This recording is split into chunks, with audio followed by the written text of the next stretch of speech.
आज हम लोग पढ़ने वाले हैं क्लास 10 में अमोनिया बनाने की प्रयोगशाला विधि, लेबोरेटरी प्रिपरेशन ऑफ अमोनिया। ठीक है, तो अमोनिया हम प्रयोगशाला में कैसे बनाते हैं, तो ये तुम्हारे बोर्ड के सवाल में, परीक्षा में बहुत बड़े सवाल आते हैं। हमें इन 4 पॉइंटों पे ध्यान रखना होगा। इन 4 ही पॉइंट पे सवाल आते हैं।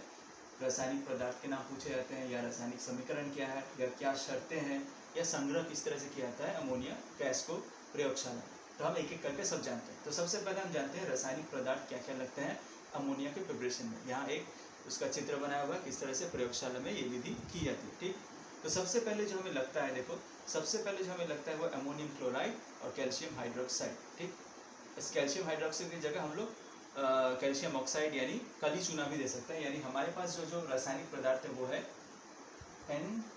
NH4Cl अमोनियम क्लोराइड, ठीक, या कैल्शियम हाइड्रोक्साइड बूझा चूना, या हम लोग कैल्शियम ऑक्साइड या कली चूना का इस्तेमाल भी कर सकते हैं। यानी मेन तो हमारा ये है अमोनियम क्लोराइड।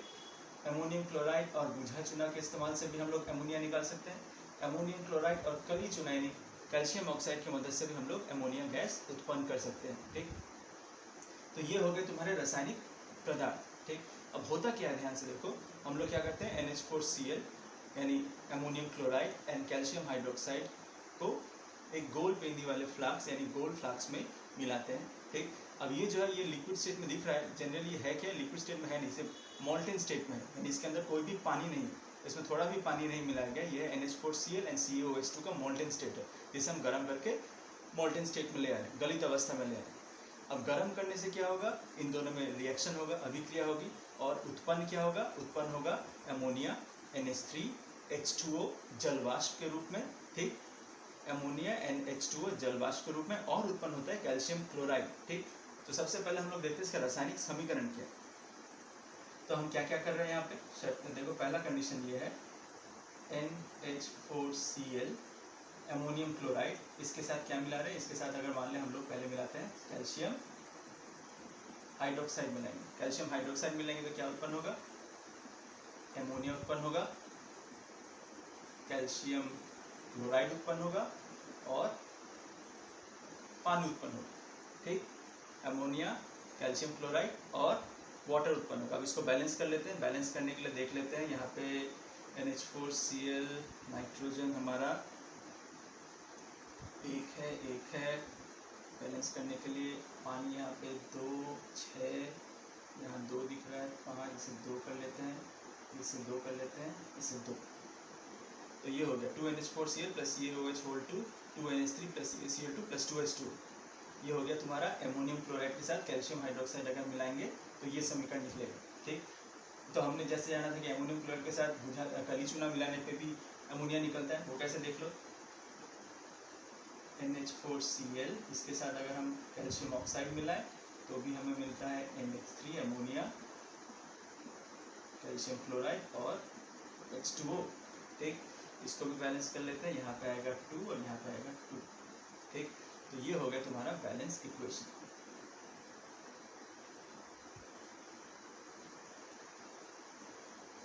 तो NH4Cl प्लस कैल्शियम ऑक्साइड मिलाएंगे तो NH2NH3 मिलेगा प्लस CaCl2 और H2O। अब देखो इन दोनों में अंतर क्या है, यहाँ पे 2 मॉलिक्यूल H2O के थे और यहाँ पे सिर्फ सिंगल मॉलिक्यूल H2O का, सिर्फ यही अंतर है। अगर हम कैल्शियम हाइड्रोक्साइड मिलाएं या कैल्शियम ऑक्साइड मिले, बूझा चूना मिलाने से सिर्फ 2 मॉलिक्यूल मिल रहे हैं पानी के, और अगर कली चूना मिलाएंगे तो 1 मॉलिक्यूल मिल रहा है H2O का। बाकी फॉर्मूला सेम है। तो ये 2 समीकरण हमें याद रखने होंगे, ये 2 समीकरण हमें अच्छे से याद रखने होंगे।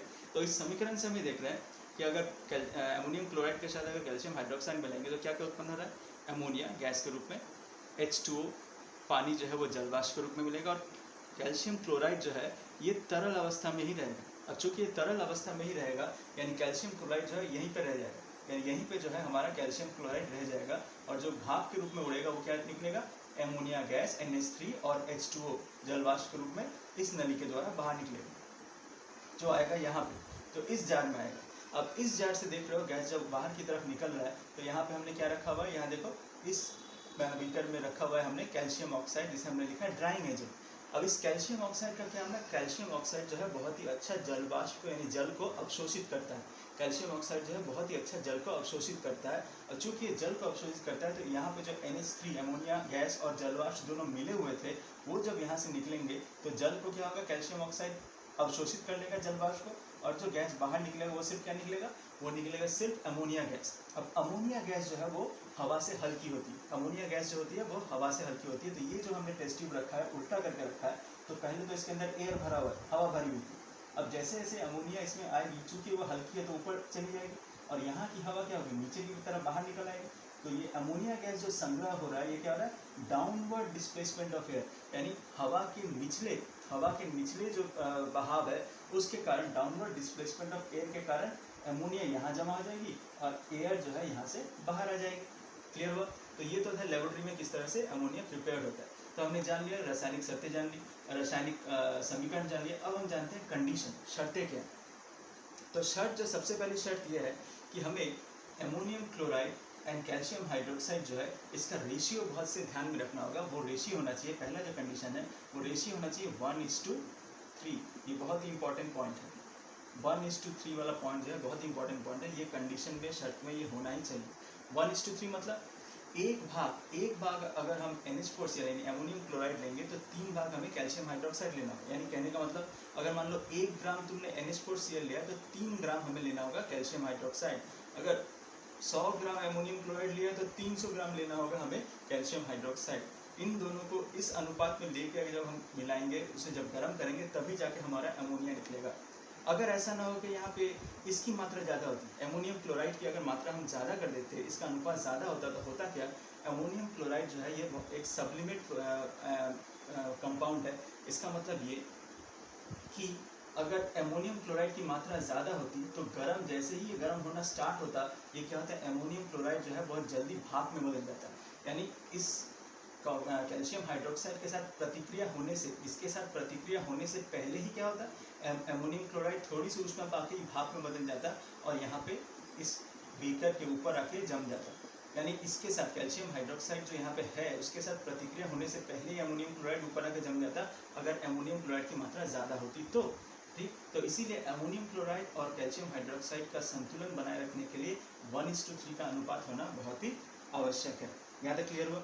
और दूसरा कंडीशन क्या है, दूसरा कंडीशन ये जो कैल्शियम हाइड्रोक्साइड जो हम यहाँ पे मिला रहे हैं, ये कैल्शियम हाइड्रोक्साइड जो है ये ड्राई होना चाहिए, यानी शुष्क होना चाहिए। ये कैल्शियम हाइड्रोक्साइड जो है ड्राई यानी शुष्क होना चाहिए। यानी ये जो है यहाँ पे थोड़ा सा भी वाटर नहीं होना चाहिए, थोड़ा सा भी वाटर नहीं होना चाहिए, यानी पानी नहीं होना चाहिए। क्योंकि अगर यहाँ पे पानी, इस सॉल्यूशन को बनाने के लिए अगर हमने पानी का इस्तेमाल किया होता तो क्या होता, ये जो अमोनिया गैस यहाँ से निकलता, अमोनिया जो है इज हाईली डिजॉल्वेबल इन वाटर, यानी पानी में बहुत बहुत बहुत ज़्यादा ये घुल सकता है। अमोनिया गैस जो पानी में बहुत ज़्यादा घुलता है, यानी यहाँ से जो गैस उत्पन्न होने वाला होता है वो क्या होता है, इसमें अगर पानी रहता तो उस पानी में ही घुल जाता। तो इसीलिए CaOH जो है यानी कैल्शियम ऑक्साइड ड्राई होना चाहिए, और ammonium chloride and calcium oxide का अनुपात 1:3 में ही होना चाहिए। क्लियर हुआ? ठीक, तो अभी हमने शर्तें भी जान ली। अब संग्रह कैसे हो रहा है, संग्रह के बारे में मैंने तुम्हें ऑलरेडी बोल दिया है। संग्रह कैसे हो रहा है, ये गैस जो निकल रहा है, गैस यहाँ से बाहर आ रहा है, ये जो गैस बाहर आ रहा है, इस गैस में क्या है, अमोनिया भी है, पानी भी है। अमोनिया एंड पानी किस रूप में, वाष्प के रूप में। ठीक, अब ये गैस जो बाहर आ रहा है, इस गैस को हमें कहाँ से गुजारना होगा, या इस गैस को हमें कैल्शियम ऑक्साइड से ही गुजारना पड़ेगा।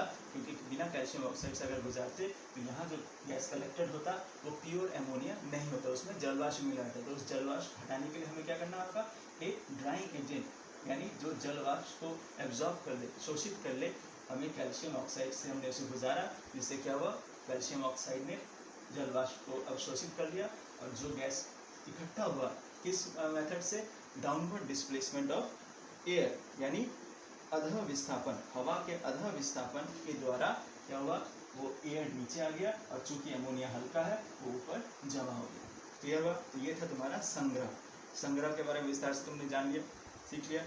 अब हम जानने की कोशिश करेंगे कि हमने यहाँ पे ड्राइंग एजेंट के रूप में कैल्शियम ऑक्साइड का ही इस्तेमाल क्यों किया। क्योंकि ड्राइंग एजेंट तो हमने इसके पहले भी पढ़ा हुआ है, कंसनट्रेटेड H2SO4 होते हैं, फॉस्फोरस पेंटॉक्साइड होते हैं या कैल्शियम क्लोराइड होते हैं, वो भी अच्छे डाइंग एजेंट होते हैं जो जल को अवशोषित करते हैं।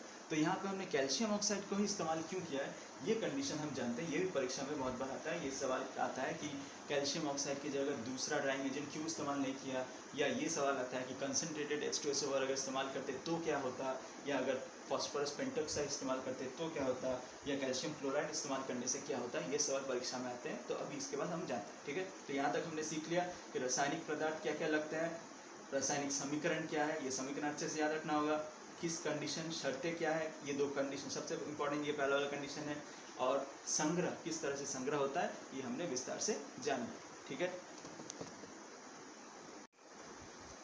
तो जैसा कि हमने जाना कैल्शियम ऑक्साइड को यूज़ किया जाता है एज ए ड्राइंग एजेंट, यानी शुष्क करने के लिए।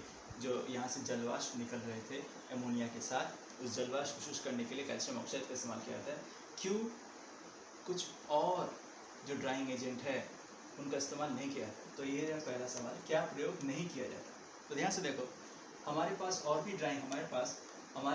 ड्राइंग एजेंट है, जैसे कंसनट्रेटेड H2SO4 या फॉस्फोरस पेंटॉक्साइड है या कैल्शियम क्लोराइड है। ये सारे के सारे क्या है, बहुत ही अच्छे ड्राइंग एजेंट है, लेकिन इनका इस्तेमाल नहीं किया जाता, कैल्शियम ऑक्साइड का ही इस्तेमाल किया जाता है। अब ऐसा क्यों? क्योंकि कैल्शियम ऑक्साइड जो है वो बेसिक इन नेचर है, क्या है, बेसिक एजेंट है, और हमारा जो एमोनिया निकल रहा है वो भी बेसिक है। तो बेस के साथ जब बेस आएगा तो वो रिएक्ट नहीं करेगा, लेकिन ये सारे जो है खास करके कंसनट्रेटेड H2SO4 या phosphorus pentoxide, they are acidic in nature.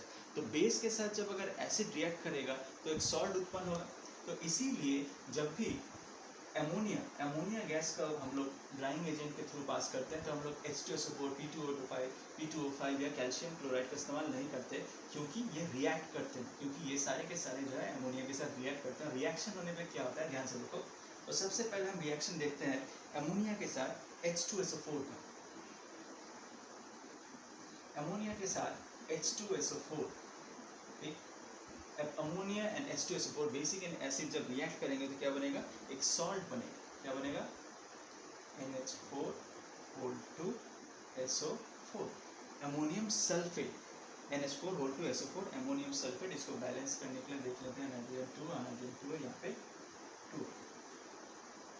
तो ध्यान से देखो, अमोनिया के साथ जब सल्फ्यूरिक एसिड रिएक्ट करता है तो क्या बनता है, एक सॉल्ट बन जाता है, ठीक। यानी अमोनिया उत्पन्न नहीं हो रहा है। कंडीशन देखते हैं, अमोनिया के साथ पेंटॉक्साइड, फॉस्फोरस पेंटॉक्साइड मिलाने से क्या उत्पन्न होता है। P2O5 के साथ अगर NH3 मिलाएंगे तो क्या बनता है, तो बनेगा 2NH4 2NH4 3PO4। अब देख लेते हैं ये बैलेंस्ड है कि नहीं। चलिए ठीक है, 5 P2O5 + 6NH3 + 3H2O, ये मिलके क्या उत्पन्न हो रहा है, ये मिलकर उत्पन्न हो रहा है अमोनियम फॉस्फेट उत्पन्न हो रहा है। यानी यहाँ पे भी अमोनिया उत्पन्न नहीं हो रहा है, क्योंकि P2O5 जो है अमोनिया के साथ रिएक्ट कर जा रहा है, ठीक, अमोनिया के साथ रिएक्ट कर रहा है। तो थर्ड वन देखो, थर्ड वन में क्या है, कैल्शियम क्लोराइड के साथ अगर हम अमोनिया मिलाए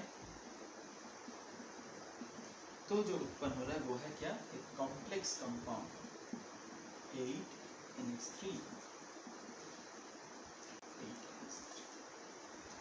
तो कैल्शियम क्लोराइड के साथ अगर अमोनिया मिलाएंगे तो बन रहा है कि एक कॉम्प्लेक्स कंपाउंड बन रहा है CaCl2.8NH3 बन रहा है। तो यहाँ पे भी अमोनिया गैस उत्पन्न नहीं हो रहा है।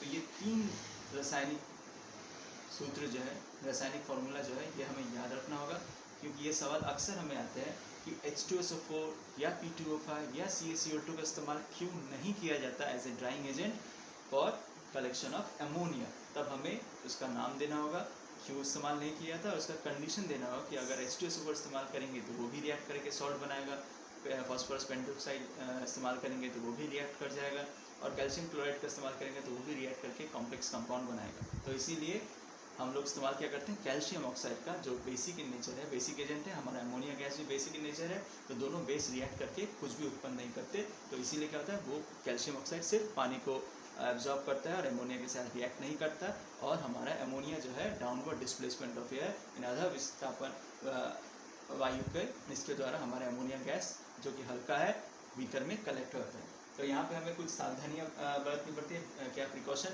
एक तो इसको हमें बहुत धीरे धीरे गर्म करता है, एकदम सडनली हम गर्म नहीं करेंगे। सडनली गर्म करेंगे तो हो सकता है हमारा ये सब्लिमेट कर जाए, यानी हमारे अमोनियम क्लोराइड जो है वो भाप में बदल जाए। तो इसलिए इसके धीरे धीरे गर्म करेंगे ताकि रिएक्शन का टाइम मिले किसके साथ, कैल्शियम ऑक्साइड के साथ। दूसरा कंडीशन क्या है, हम लोग ड्राइंग एजेंट के रूप में कैल्शियम ऑक्साइड का इस्तेमाल करेंगे। और चूँकि अमोनिया गैस जो है बहुत ही तीव्र गंध है, इसका गंध जो है बहुत ही तीव्र गंध है, और ये अगर हम लोग इनहेल करेंगे, इसे लेंगे तो हमें सांसों में भी तकलीफ होगी, आंखों से आंसू भी निकल आएंगे। तो इसीलिए इसको प्रयोगशाला में करते समय हमें काफ़ी सावधानी बरतनी पड़ती है। तो ये हो गए तुम्हारे लेबोरेटरी प्रिपरेशन ऑफ अमोनिया।